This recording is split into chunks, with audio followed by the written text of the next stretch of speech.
Recently, massive leaks about Google's search algorithm, described as one of the biggest stories in the history of SEO.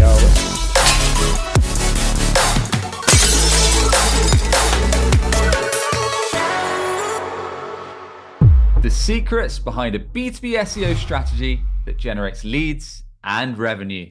So this episode is taken from my recent interview with Mark Evans. We dive into the recent Google leak.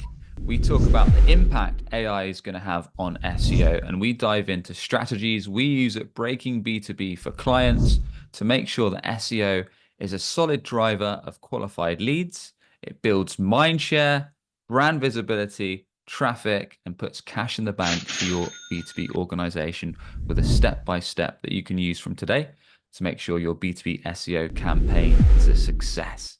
Oh, and if you haven't yet, join thousands of legends enjoying my weekday newsletter for unusual SEO and B2B marketing tips and the latest podcast episode updates. Head over to breakingb2b.com and hit that newsletter tab. Now, let's get stuck into the episode. There were recently massive leaks about Google's search algorithm, described as one of the biggest stories in the history of SEO and Google search. Maybe some hyperbole there. The leaks contradict many public statements made by Google over the years, including denials about click-centric user signals. Big, juicy question here. What are your thoughts about these leaks, and how should marketers adapt their strategies in response? It was a funny one for me because I can remember waking up whenever it was a couple of weeks back, like rubbing the sleepy dust out my eye and then seeing a post from Rand Fishkin and thinking, what the heck is going on? As he'd like the night before or a couple of days before basically got insider information about this leak and then been speaking to an ex-Googler about it. And then another guy called Mike, who's like super hot on tech SEO. I thought it was surprising. I think a lot of what's come of it is almost common sense SEO, but there were some interesting elements. One specifically from the leak is that Google have said, even when asked on forums like Twitter and stuff like that, that links aren't that important. But then in that leak, it pretty much says that links are important, but they've got to be relevant to your niche. So when you're acquiring backlinks, they've got to be super relevant to your industry or your sector, and then contextual. So you're not just getting links from random sites and then hoping that's going to juice up and ramp some authority. And another part of it is they're saying that brand's super important. I think most B2B companies knew this stuff already. Then the point you alluded to around click data, I think that's still a bit of a tricky one to define in terms of kind of more click-throughs to your site. Naturally, if you're looking to rank a site in organic search, you're aiming to get the click-through. Realistically, you've got to be in the top 3 organic results or similar to gain that click-through, although that is affected by AI overviews, which we can, of course, dive into in a bit. So those were some of the core things. There's lots of other bits and pieces, but it was surprising. But I think it was also reassuring for a lot of folks that have been doing SEO for a little while to see that some of these things are actually ringing true. A lot of the stuff that Google had perhaps, even when directly asked, had brushed off. Just funny that a lot of these things that people in the weeds for SEO thought were true around links and stuff like that, and Google up to now had been denying it. If we take a step back and look at the leaks and how much they matter and how they change the SEO landscape, is this a geeky SEO story, or are there impacts for marketers and content marketers? Do they need to change the way that they do marketing, create content, or is it business as usual? And what the leaks highlight is that some of the fundamentals that we thought were important are important, such as brand. If I'm a marketer, what should I do? Should I dive into the leaks and figure out how to change my rules of engagement, or is it business as usual? If I was a B2B marketer, I wouldn't take tons of time for the leaks. First and foremost, because there's so much you can dissect. And I think a lot of it, unless you are a super well-versed SEO, a lot of it might even go over your head because some of it goes over mine. And the other thing is, like you say, some of it's fundamentals. So I'd more encourage you to understand the foundations of SEO I would also encourage you to understand what the AI overviews update entails.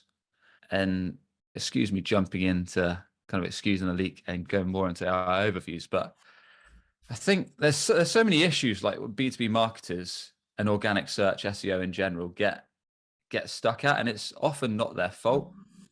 Taking a bit of a tangent, the fundamentals, the main reason why most B2B companies will get their marketing team to run SEO is because they want to acquire customers. So they want to acquire pipeline, i.e. qualified demos, qualified leads, or sales calls, depending on whatever your motion is, whether you're SaaS or service-based.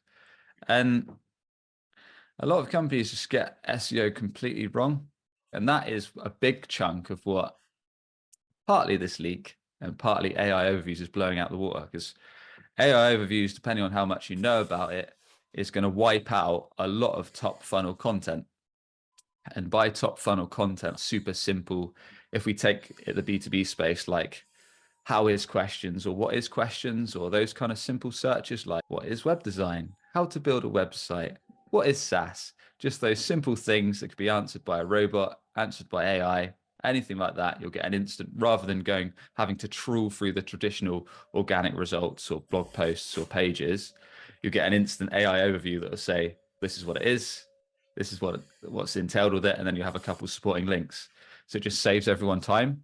So if you're doing that as your SEO, and perhaps I don't know, the C-suite or the exec team has said, oh, I can see that we're struggling with organic search, like we're not getting many leads or we're not getting many demo requests from it. Can you go ahead and kind of do us some SEO work? And then the poor marketer probably has got about 102 other tasks to do. They're probably thinking, okay, I'll do a little bit of keyword research. I'll see what's got a bit of traffic. I'll quickly run a blog post through ChatGPT. I'll fire up that article, and then I'll forget about it and I'll do my 99 other tasks on my checklist. They publish it. It might get a bit of traffic. A few months later, whoever tasked them with the job, one of the exec team says, how are we doing on SEO? Great. I published this article. It got some traffic. Did any leads come off the back of it? No, you didn't ask me to get any leads. You just said do a bit of SEO. I did a bit of SEO. And I think that's where it goes wrong, Mark, because it's often seen like organic search, like this is fundamental. Organic search in general is often a barrel scraping marketing activity. So usually when it comes to SEO, just like a lot of other marketing channels will claim, I'm sure, you've usually got things like paid ads, be it LinkedIn ads, Google search, review sites at the top of the food chain. You might have like events. Then you might have underneath sponsorships, influencer marketing. Then you've probably got up there outbound sales teams, that kind of stuff. Then you've probably got partnerships. Then right at the bottom of the budget or resource, you've got SEO. Right. So often it gets given like the limited amount of resource or cash flow. That's why marketers get it wrong. So my point is, top of the funnel SEO, unless done super specific, is more and more going to be a waste of time. We want to focus on the bottom of the funnel, which I'm happy to dive in and explain. When I look at Google Leaks versus AI overviews, and just so people are clear, what Google has introduced is that when you do a search like what is web design, instead of getting the listicle articles or that generic content that you usually see, Google will have AI generated content. And there was a story on the BBC website that claimed that the introduction of AI overviews, the internet will never be the same. What they highlighted was websites that had seen their traffic like dramatically evaporate, 99%, were to the point where these companies actually had to cease operations because what they were doing didn't make sense anymore, because they'd depended so heavily on search for traffic that this algorithm change destroyed their businesses. And as a marketer, I look at that, I look at creating this basic top of the funnel content, and all that stuff really doesn't matter anymore. And then you look at people who are starting to use generative AI, ChatGPT, Perplexity, Claude to answer those basic questions, is completely changing. I guess from an SEO and content marketing perspective, what does this mean for marketers and content marketers? So if top of the funnel content is, I'm going to use a dramatic word here, irrelevant or not as important, then what kind of content should they be creating that is going to rank high and, as you mentioned, generate leads? That's the question, right? And in my opinion, it comes down to what whoever's doing the SEO, whoever's doing the content marketing for your business should have been doing already, really. And that is understanding what high intent prospects that need your offer, solution, service now, or that are comparing you to a common competitor in the sector, what specifically do they search for on Google when they're ready to have a sales conversation around that offer or checking you off against a common competitor? That is some of the quickest wins that you can get when it comes to SEO, both for B2B SaaS or service-based organizations. So one of the best routes to do that is like getting super straightforward. What I did for my company, Breaking B2B, when we started earlier this year, and what I advise any other similar business to do is just fire up a Google sheet, quite literally list out what are the main offers that we want to be selling, what are our kind of core offers or high ticket offerings, whether that's tech based, whether that's service based, whatever. Secondly, who are the main audiences we want to serve? What are the main industries that we've historically sold well into? What are those industries that have the expensive problem we fix, appreciate the impact of that problem, but most importantly, actually have cash to invest in the offer, because we don't want to target folks that aren't going to be able to afford our solution. That's one of the first things. So I'd list out all our main offers and then all the main industries we want to be serving. Secondly, I would make a list there of all our main, I don't know, top 10 or so competitors. And if you're in tech, then you can go onto a site like G2 or 𝗥𝗲𝗁𝗁𝗲 or whatever paid review sites relevant to you, but you'll probably know a lot of these already, right? So if you're in the, for example, if you're in the calendar booking space, it might be Calendly, Chili Piper, Revenue Hero, HubSpot meetings, all the usual suspects. You want to do that. Then the last exercise that I'd probably encourage you to do when you're on that Google Sheet exercise is to also list out what I call jobs to be done of your target prospects. And that is basically, what is the problem that your target clients face when they get to that real struggling moment when they're trying to do something in-house or internally, or they're trying to do a solution themselves, where they realize this isn't helping me at the progress I need to make. I need to look up another solution to get this job done in a better way. And to give you a tangible example, what a job to be done from an SEO perspective might be. So let's say perhaps you run an outbound sales team, and perhaps they're doing, not many are probably doing this anymore, but perhaps your sales folks are doing manual dialing on their handset, on their cell phones. And they're thinking, we're making dials, but it's taking us like, I don't know, 10 dials per hour. There must be a better way. Like, I wish there was a way I could connect to cell phones of decision makers quicker. And they might search something like, I don't know, how to make faster dials to decision makers with my cell phone. That would be the struggling moment. And in your article that we can talk about in a sec, you might introduce the fact there's something called a parallel dialer, and SDR teams can use this to make 100 dials in an hour rather than making 20 manual ones with a cell phone, and all the advantages. So it's some cool jobs to be done, understanding what folks struggle with when they might need your offer, and then shining a light on this new way of getting the job done. So that's what I'd encourage you to do. That's something that we did when I fired up my site, breakingb2b.com. I don't know, 4 or so months back. We did the same. In our case, we listed out our main offers, B2B SEO, B2B SEO for SaaS, all the main niches. And then once you've listed out all those main offers, plus the niches you want to serve within them, plus your competitors, plus a list of the jobs to be done, you want to find relevant keywords for each one. So it's perhaps stuff that's got a little bit of search volume. One mistake I see a lot is folks want to go for keywords with super high traffic. And the truth is that's not always the best way. So those classic top of the funnel ones that we talked about earlier, Mark, like how to do X, how to do Y, best ways to do Z, they might have a lot of traffic, but they're probably not going to drive leads, because someone's probably just going to search it. Even if there isn't an AI overview instant answer, they might click on your blog post, get the answer, and then jump off. Whereas we want to go for something high intent, for someone that's actually searching to speak to sales, not just searching to get a quick bit of intel. So those keywords that you're making in your Google Sheet, you can run them through a tool like Ahrefs, and then you can see which ones actually have a little bit of search volume, which are relevant, maybe your offer per industry. To give a bit of context, what that looked like might be the scheduling tool for sales teams, or calendar scheduling for HR, or whatever. Or another one might be like best calendar scheduling tool.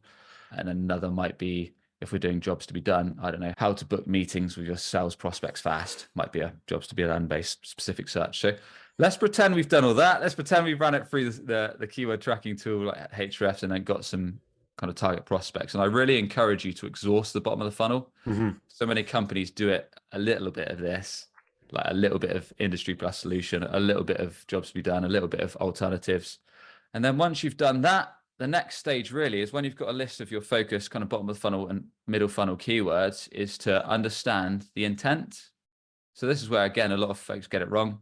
Simplest way to do that is to literally type in the keyword in Google. You might type in best calendar scheduling tool or calendar scheduling tool for sales teams, or if you're doing alternatives keywords, which is super good for Saas, if we keep it on the calendar scheduling tool theme, you might type in Calendly alternatives or 𝗥𝗲𝗹𝗁𝗲 alternatives. And to assess the intent of a page, all you do is look at the top 3 or 4 organic results, click on them, and see what type of page loads. That's called page intent. And the page intent could be something like, if you're looking for an alternative keyword, Calendly alternatives, it's probably going to fire up an article, which would be a listicle format.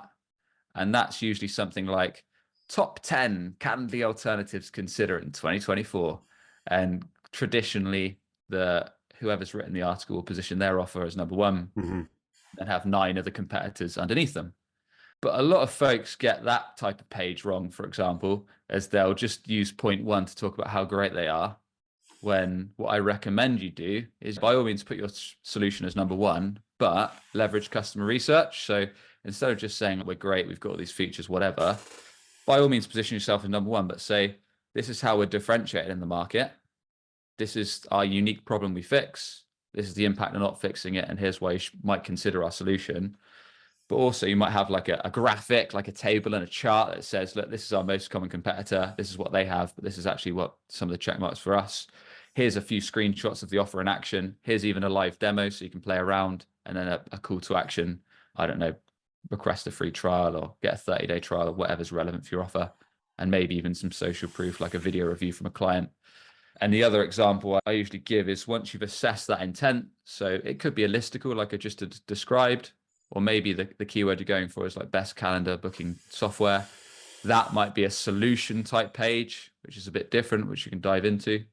But the main thing you want to consider here is build out these pages, but look to completely blow out the water, whatever is ranking number 1, number 2 at the moment in organic search.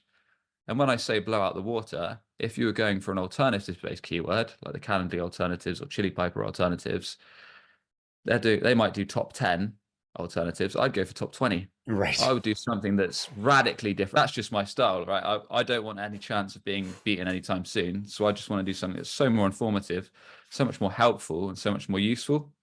And I want to, whoever's building out that page, whether it's myself or one of my team, like one of Google's frameworks is called EAT, Experience, Expertise, Authority, Trust.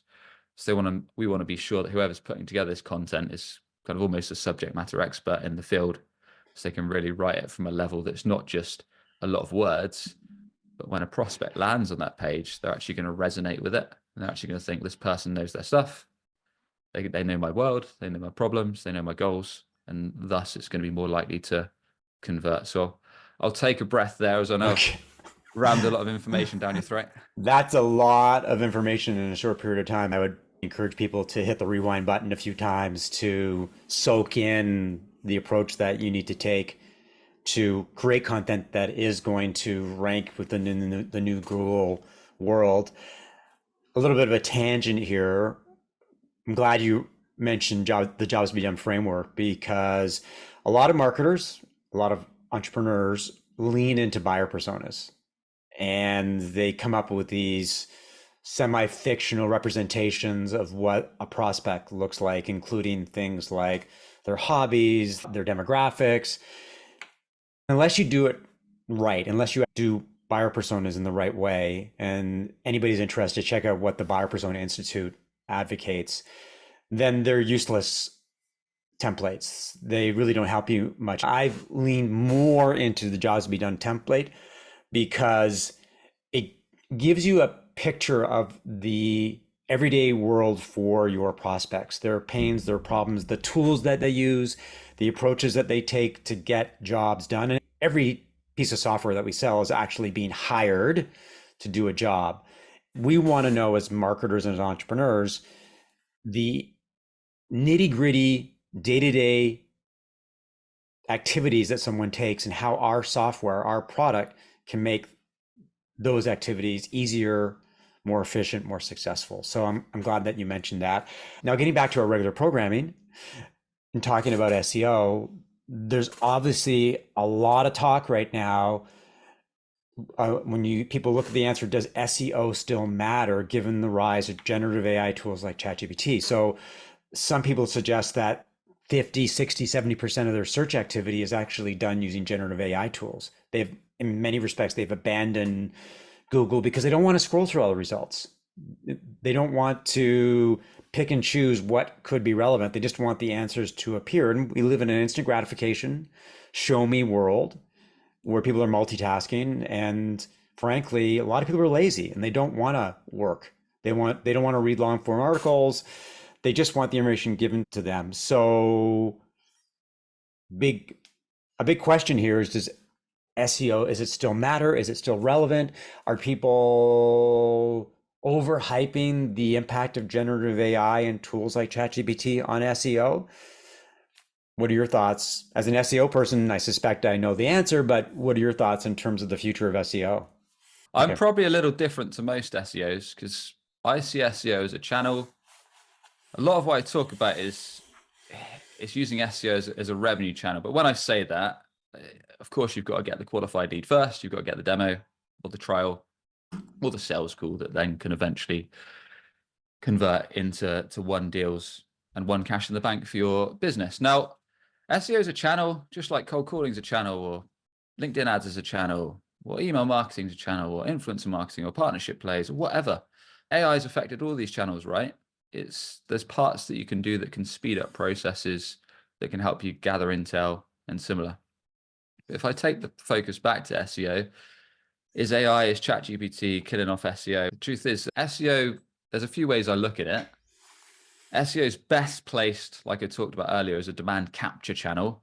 So understanding exactly what your ideal clients, your dream clients in the niche you serve are searching for when they need your offer now, or they're shipping you off against competitors, or they are using a crisp and specific job you help get done. To capture that traffic, show a best-in-class page that shows their world, their problems, their goals and motivations, build enough trust with social proof, and then drive them to take that relevant action. Now, let's have a think about it. If we're leaning on AI to produce all that content for us, do we really think that's going to convert, especially as we move up to high average contract value offers? Even if you did rank a page using AI copy, if someone lands on one of your pages, and be it a solution page, an industry landing page, or even a comparison page or something similar, and it comes up with words like 20 actual revenues with our all-in-one, all singing, wizardry, dancing platform today. We're going to supercharge your Saas with everything you need to know with our 360-degree CRM know-how.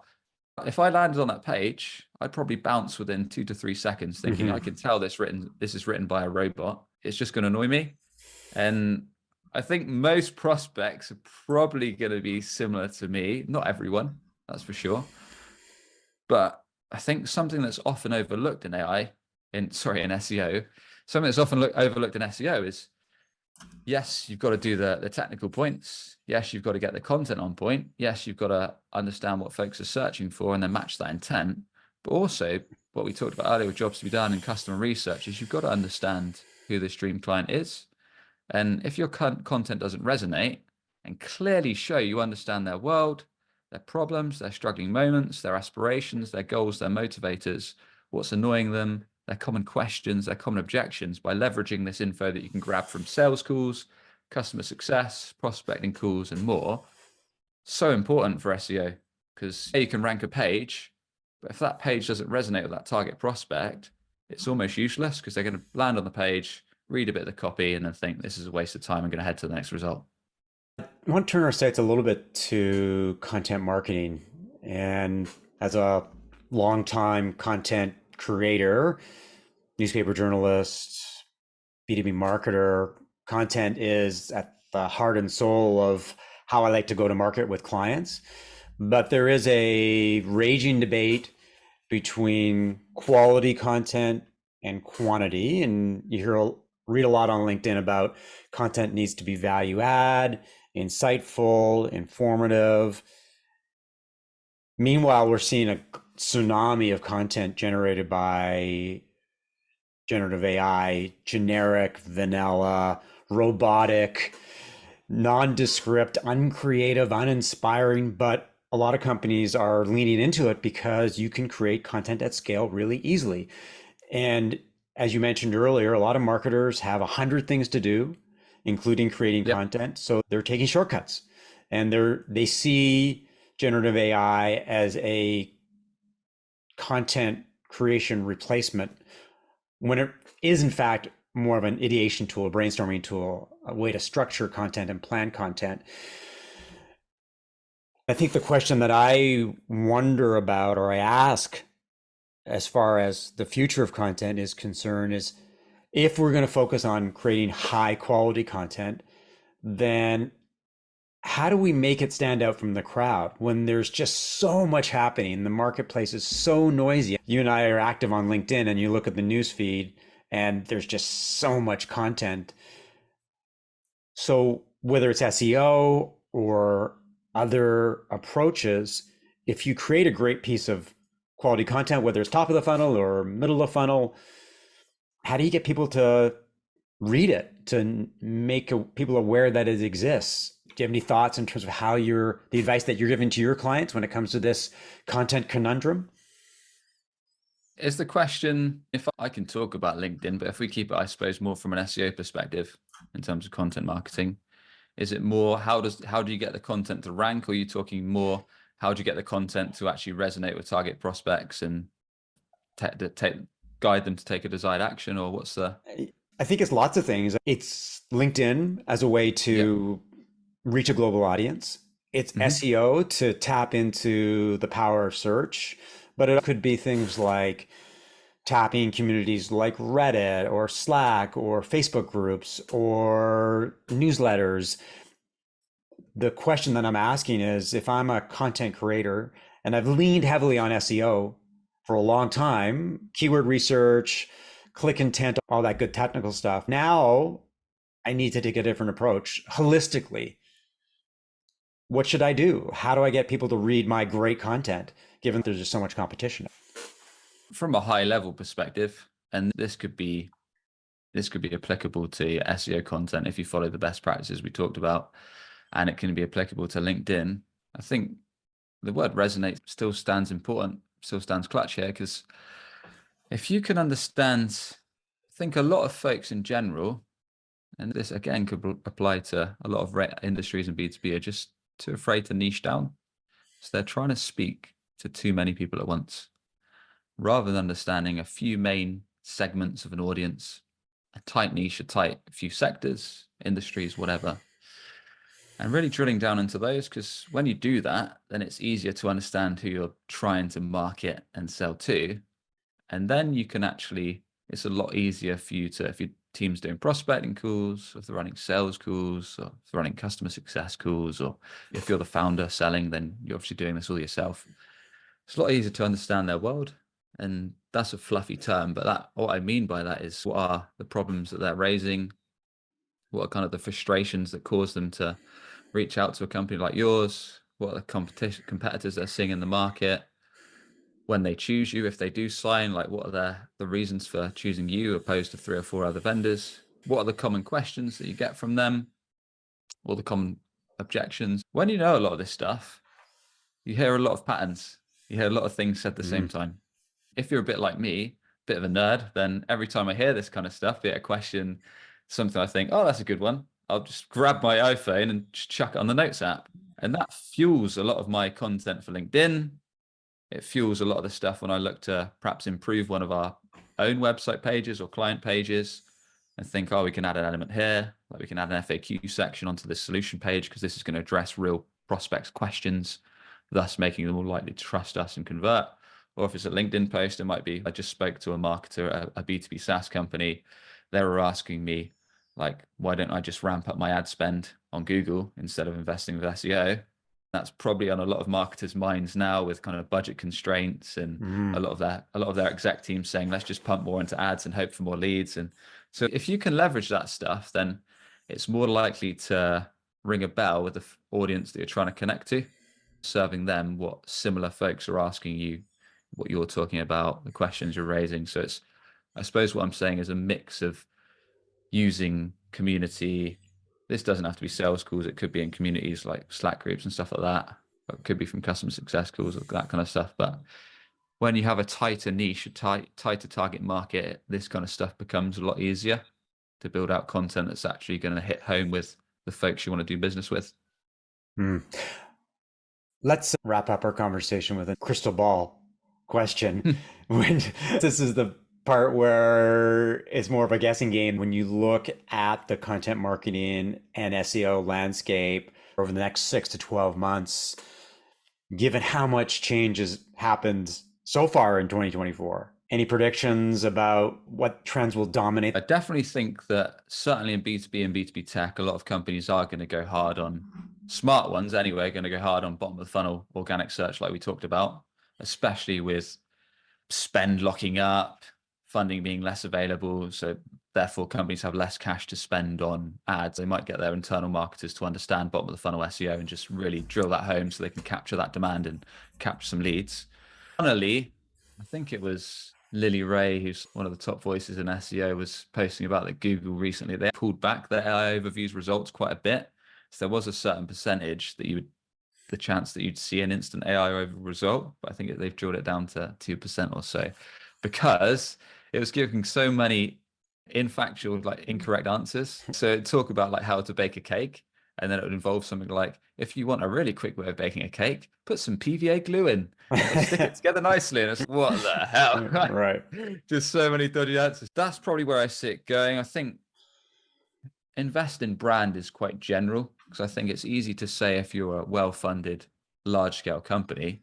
I think if you're a startup, it's a lot more difficult to allocate spend and resource directly to brand, because you're often under pressure to hit targets pretty quickly. So I think that's a bit of a fluffy one to me to say. So I think it's more teams going back to the fundamentals, understanding a lot of the stuff we talked about around what prospects care about, and then gearing your strategy towards that. And there we have it. I hope you found these B2B SEO tips, stories, and ideas of use. And if you want to join thousands of B2B legends enjoying our weekday newsletter for unusual B2B marketing, SEO tips, and podcast updates, head over to breakingb2b.com and hit that newsletter tab. And with that, I'll catch you on the next one. Cheers.